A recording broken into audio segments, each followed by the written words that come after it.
Hello guys, तो chapter number 6 का example number 8 लेके आया हूँ आपके सामने। ठीक है, पूरा डिटेल में एक्सप्लेन करेंगे अच्छे से पूरा डायग्राम के अंदर। देखो क्या दिया हुआ है कि in this figure sides A B and A C, ये ए बी देखो आपके पास क्या एक ट्राइंगल है, सबसे पहले ए बी सी ट्राइंगल है।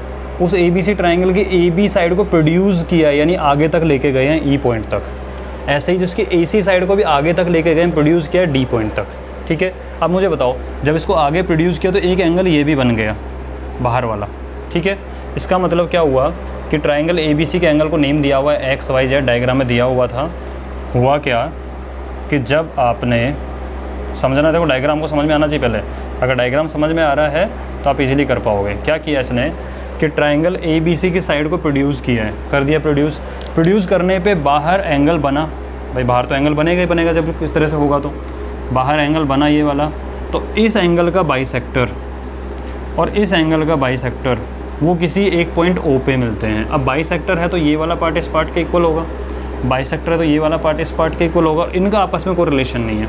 ठीक है, तो अब देखो क्या दिया हुआ है कि side A B and A C और triangle A B C are produced to point E and D respectively if bisector B O, एक बी ओ बाइसेक्टर है, एक सी ओ बाइसेक्टर है, वो एंगल सी बी ई, इस सी बी एंगल को bisect तो B O ने किया और एंगल बी सी डी को बाइसेक्ट किया सी ओ ने, और वो दोनों एक पॉइंट ओ पे मिल रहे हैं। आपको प्रूव करना है कि जो एंगल बी ओ सी, ये वाले एंगल पे फोकस होना चाहिए हमारा सारा। कहाँ पे? इस वाले एंगल पे, ये फाइंड करना है आपको। ठीक है, ये इसकी वैल्यू है 90 minus half of angle B A C. कर देंगे, आराम से कर देंगे, कोई प्रॉब्लम नहीं है। बस आपको पहली बात है क्वेश्चन समझ में आना चाहिए, क्वेश्चन एक्चुअल में है क्या। ठीक है, अब स्टार्ट करते हैं 1 बाई 1। ठीक है, पूरा डिटेल में समझना, पहले डायग्राम में ही आंसर निकाल लेंगे, उसके बाद में हम आएंगे अपना लिखने वाले प्रोसेस के ऊपर। ठीक है, अब ज़रा डायग्राम को बार बार चेंज करूँगा मैं आपको समझाने के लिए। ठीक है, आप मुझे एक बात बताओ। हाँ जी, अगर हम बात करें इस एंगल की वैल्यू कौन बताएगा मुझे? मन में सोचो इस एंगल की वैल्यू। हमें पता है अगर मैं इस ट्राइंगल पे फोकस करूँ तो ये एक्सटीरियर एंगल हो गया। हुआ कि नहीं हुआ एक्सटीरियर एंगल? और एक्सटीरियर एंगल की वैल्यू होती है sum of opposite to interior angle, यानी आप बोल सकते हो इस एंगल की वैल्यू है एक्स प्लस जेड। समझ रहे हैं? इस पूरे एंगल की वैल्यू क्या होगी? इन दोनों एंगल का sum of opposite to interior angle, ये हो गया। ऐसे ही इस एंगल की वैल्यू होगी, ये एक्सटीरियर एंगल हो गया, सम ऑफ अपोजिट टू इंटीरियर, इन दोनों इंटीरियर एंगल का सम, यानी कि x प्लस वाई। होगा कि नहीं होगा? हाँ, x प्लस जेड और x प्लस वाई निकल के है, नहीं निकल के है? निकल गया ये। ठीक है, उसके बाद में क्या कर सकते हो? अब आपको करना है बाइसेक्ट। जब बाइसेक्ट करोगे तो मेरे दोस्त एक बात बताओ, जब बाइसेक्ट करोगे तो हाफ हो जाता है। इसका मतलब ये टोटल अगर x प्लस जेड है, ठीक है, तो उसका हाफ पार्ट हो जाएगा x plus Z divide by 2, और ये भी हो जाएगा x plus Z divide by 2। समझ रहे? ये पूरा x प्लस वाई है और उसको 2 पार्ट में डिवाइड करोगे तो ये भी हो जाएगा x plus y divide by 2, और बाहर वाला ये भी हो जाएगा x plus y divide by 2। यहाँ तक आई होप आपको सब को समझ में आ गया होगा। हमने कुछ नहीं किया, देखो बुक में अलग तरीके से दिया हुआ है, वो वाला मेथड थोड़ा लेंदी पड़ जाता है। ठीक है, उसमें क्या कर रखा है, इस बाहर वाले को लिखा हुआ है 180 माइनस वाई। ऑब्वियसली जब लीनियर पेयर है तो लिख सकते हैं।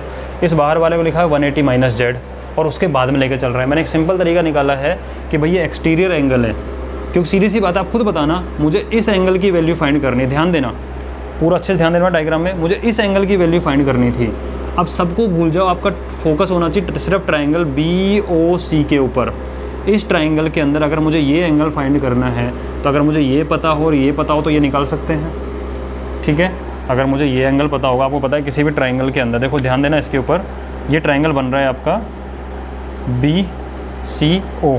जब मुझे ये एंगल फाइंड करना है तो अगर मुझे ये वाला पता हो, ये वाला पता हो, तो मैं एंगल सम प्रॉपर्टी लगा दूंगा, तीनों का सम 180 डिग्री होता है, तो ये आराम से निकल जाएगा। तो मेरा फोकस है ये निकल जाए कैसे भी करके, ये निकल जाए कैसे भी करके। एक चीज़ तो ये है। दूसरा, मुझे इस एंगल को रिलेट करना है इस एंगल के साथ में। करना है नहीं करना इस एंगल के साथ में, क्योंकि दिया हुआ है 180 90 minus half of B A सी इस एंगल साथ में। तो मैं क्यों फालतू में लीनियर पेयर लगाऊं कि पहले इस वाले को इसके साथ रिलेट किया, इसको इसके साथ रिलेट किया, फिर इन दोनों को इसके साथ रिलेट करूं। अरे यार सीधी सी बात है, ये एक्सटीरियर एंगल है, वो ये इन दोनों का सम होता है, तो ये अपने आप आया कि नहीं आया। ये एक्सटीरियर एंगल इन दोनों का सम होता है, ये अपने आप आया कि नहीं आया, तो डायरेक्ट रिलेशन निकल गया ना इस चीज़ से, ठीक है। तो ये इसका कंसेप्ट है। अब हुआ क्या कि आपका निकल के आ गई वैल्यू, ये वाली डायग्राम दोबारा बताऊंगा, प्रॉपर लिख के बताऊंगा, टेंशन मत लेना इस चीज़ की, ठीक है। मुझे ये वाला पता लग गया x प्लस जेड अपॉन 2, ये वाला पता लग गया x प्लस वाई अपॉन 2, और ये वाला एंगल है अपना एंगल O मान लेते हैं एक बार के लिए। अब मुझे बताओ ट्राइंगल BOC की अगर मैं बात करूँ तो angle B plus angle C plus angle O की वैल्यू 180 डिग्री होती है। भाई तीनों एंगल का सम 180 होता है। इसका मतलब आप लिख सकते हो कि x plus Z upon 2 plus x plus y upon 2 plus angle O is equal to 180 degree, ठीक है। इसका मतलब एंगल, एक काम करो एलसीएम ले लो यहीं पे, इन दोनों का कंबाइन करते हैं, 2 एलसीएम आ जाएगा, तो ये x plus Z plus x plus y बचेगा प्लस एंगल O होगा और ये 180 हो जाएगा, ठीक है। अब क्या करना है आपको, एंगल O इक्वल टू हो गया 180 माइनस, ये पूरी टर्म उठ के उधर माइनस में जाएगी, और ये x और x मिलकर 2x बन रहा है, 2x plus y plus Z upon 2, ठीक है। अब मुझे बताओ इन तीनों एंगल का सम क्या है, 180 डिग्री है या नहीं है। इन तीनों एंगल का सम 180 होगा। x plus y plus Z की वैल्यू क्या होती है, 180 होती है कि नहीं होती है, इंटीरियर एंगल। क्योंकि क्यों लगा रहा हूँ कि आप खुद सोचो, भाई मुझे सिर्फ BAC की रिक्वायरमेंट है, BAC यानी मुझे सिर्फ x की रिक्वायरमेंट है, ठीक है।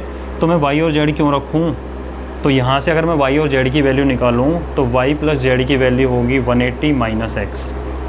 इसको उठा के रख दो इसके अंदर, तो 180 माइनस ये 2x है, और y प्लस जेड की जगह पे मैंने रखा 180 माइनस एक्स अपॉन 2x में से x गया तो x बचा, तो ये हो जाएगा 180 माइनस 2x में x गया तो x बचा प्लस 180 और डिवाइड बाई 2, ठीक है।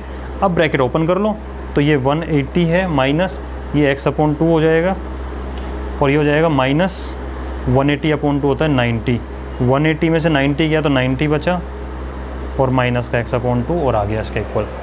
ये था मोटा मोटा कंसेप्ट कि हमने किया है। अभी पूरा डिटेल में बताने वाला हूँ। ये मोटा मोटा कंसेप्ट ये है बेटा कि हमने एक तो एक्सटीरियर एंगल वाली प्रॉपर्टी यूज़ की है ताकि हमारी डायरेक्ट जो अप्रोच हो इस चीज़ तक हो जाए, और उसके बाद में इंटीरियर एंगल सम प्रॉपर्टी लगा दी, और उसके बाद में इसके अंदर इंटीरियर एंगल सम प्रॉपर्टी लगा दी, ठीक है। बस इतना काम किया है। आप देख लो फटाफट से कि कर क्या रहे एक्चुअल में, पूरा डिटेल में लिख के करेंगे कैसे, ठीक है। अभी बताता हूँ। हाँ जी, तो इसको ज़रा मैं एक बार मॉडिफाई लिख देता हूँ कि 90 माइनस हाफ ऑफ BAC का मतलब है x, तो 90 माइनस हाफ ऑफ x, और इसको मैं शॉर्ट में लिख सकता हूँ 90 माइनस एक्स अपॉन 2। इससे क्या पर पिक्चर थोड़ा ज़्यादा क्लियर होगा कि मुझे x तक जाना है, ठीक है। अब आ जाओ इसके ऊपर लिखने पे, क्या लिखोगे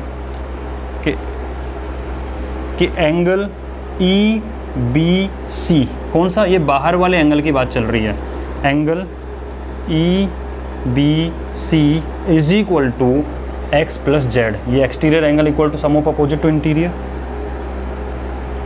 लिख दो property, exterior angle is equal to sum of opposite to interior, ठीक है। ये वाली चीज़ निकल के आ गई। उसके बाद मुझे ये पूरा नहीं चाहिए, मुझे तो ये चाहिए। क्यों चाहिए, ये आपको अभी बता चुका हूँ। मुझे जब इस तक पहुँचना है तो मुझे ये पता होना चाहिए और ये पता होना चाहिए। जब मुझे पूरा पता लग गया तो उसका हाफ करूँगा तो ये पता लग जाएगा। इसका मतलब आपको फाइंड करना है OBC, इस वाले एंगल तक आ जाओ। इसका मतलब एंगल OBC हो जाएगा half of angle EBC is equal to x plus Z divide by 2, equation number 1।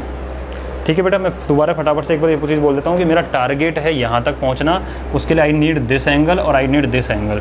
ठीक है, पहले मैंने पूरा निकाला, उसका हाफ करके निकल गया। अब मैं ये पूरा निकालूँ, उसका हाफ करके ये निकालूंगा, राइट। अब आप लिखोगे एंगल BCD, ये पूरा बाहर वाला, तो angle BCD is equal to ये बाहर वाला इन दोनों के सम के इक्वल होगा, तो वो होगा x प्लस वाई। इसका क्यों होगा, वही एक्सटीरियर एंगल की प्रॉपर्टी लिख लेना कि exterior angle is equal to sum of opposite to interior angle. ठीक है, अब मुझे तो ये चाहिए ना, ये तो इसका हाफ है, बाइसेक्टर है, ये इसका हाफ है। इसका मतलब एंगल BCO, एंगल BCO ये हो जाएगा half of x plus y, equation number 2। मुझे ये भी पता लग गया, ये भी पता लग गया, ठीक है। अब तो कोई प्रॉब्लम नहीं है, ठीक है। इसको नोट करो एक बार फटाफट से, पॉज करो और नोट करो। अब तो कोई प्रॉब्लम ही नहीं बची, अब तो कुछ नहीं करना। अब आपको लगाना है ट्राइंगल BCO, ट्राइंगल BCO। इस ट्राइंगल में angle B plus angle C plus angle O, तीनों का सम 180 डिग्री होगा नहीं होगा? बिल्कुल होगा, एंगल सम प्रॉपर्टी होती है इसकी। लिख लेना angle sum property, angle sum property.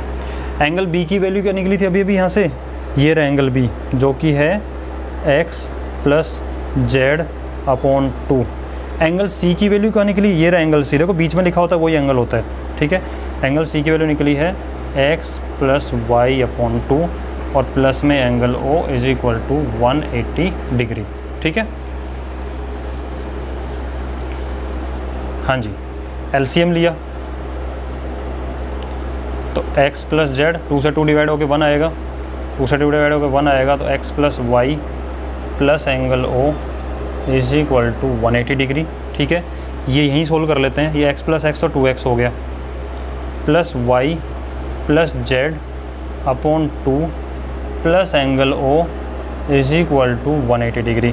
भाई मुझे एक बात बताओ, क्या आपको y और z की रिक्वायरमेंट है क्या सॉल्यूशन में लास्ट में? नहीं, आई नीड ओनली x।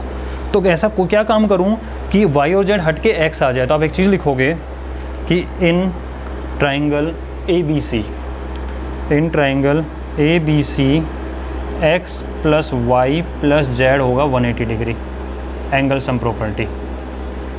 क्या होगा? एंगल सम प्रॉपर्टी हो जाएगा। ये मुझे y प्लस जेड की रिक्वायरमेंट है, तो y प्लस जेड की वैल्यू क्या हो जाएगी यहाँ से? 180 माइनस x, ठीक है। और इसको इक्वेशन का नाम दे देते हैं, अभी हमने कुछ नेम दिया था कि 1 2, इसको 3 दे देते हैं। इस 3 में उठा के रख दो, तो पुट इन 3, ठीक है। इसको नोट कर लो और फटाफट से। बेटा देखो कंसेप्ट तो सिंपल से, लेकिन पता लिखने में थोड़ा सा टाइम लग रहा है इस क्वेश्चन को, ठीक है। तो आराम से तसल्ली से सुनो, कंसेप्ट माइंड में क्लियर होना चाहिए। इसमें जब वैल्यू उठा के रख देंगे, देखो 2x तो 2x रखा रहेगा और y प्लस जेड की जगह पे आएगा 180 माइनस एक्स, 180 माइनस एक्स और अपॉन में 2 है प्लस एंगल O और इज इक्वल टू 180। 2x में से x गया तो x बचा और प्लस का 180 है ही और अपॉन में 2 plus angle O is equal to 180 degree, ठीक है। ये 2 इसको भी डिवाइड करेगा, 2 इसको भी डिवाइड करेगा, तो ये आएगा x upon 2 plus 180 upon 2 plus angle O equal to 180। ये कट के 90 रह जाएगा, तो यहाँ से एंगल O की वैल्यू होगी 180, प्लस का 90 उधर जाएगा तो माइनस का 90 बनेगा और प्लस का x अपॉन 2 पॉजिटिव होता है, ये उधर जाएगा तो माइनस का x अपॉन 2 बनेगा। 180 में से 90 गया तो 90 बचा और माइनस का x अपॉन 2, ये एंगल O हो गया, हैंस प्रूव्ड, ठीक है। तो थोड़ा सा क्वेश्चन इसलिए हो गया क्योंकि क्वेश्चन में आपको कंसेप्ट समझाना जरूरी था। ये वाली चीज़ एक्सटीरियर एंगल का यूज़ किया, उसके बाद में क्या करा, बाइसेक्ट का यूज़ किया, इन दोनों एंगल को निकाल के थर्ड तक पहुँचे, उसके बाद में सिंपली हमने y प्लस जेड को रिप्लेस कर दिया x के टर्म में, ठीक है। आई होप आपको समझ में आ गया होगा। एक बार नहीं आता बेटा दोबारा चेक कर लेना एक बार इसको देख के, अच्छा क्वेश्चन है, समझना इस चीज़ को, ठीक है। नेक्स्ट क्वेश्चन लेके आता हूँ मैं।